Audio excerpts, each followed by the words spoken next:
పరిశుభ్రత కొరకు ప్రతిరోజు కొంత సమయం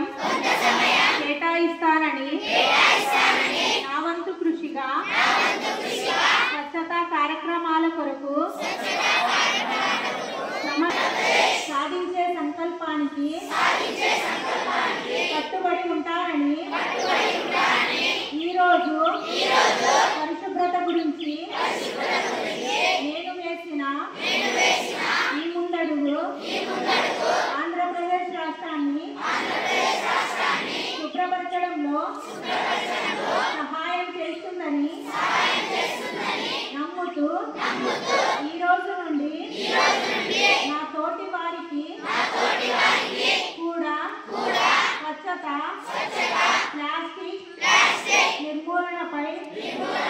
మరియు ప్రత్యామ్నాయాల వినియోగంపై స్వచ్ఛాంధ్రప్రదేశ్ గా తీర్చిదిద్దేటట్లు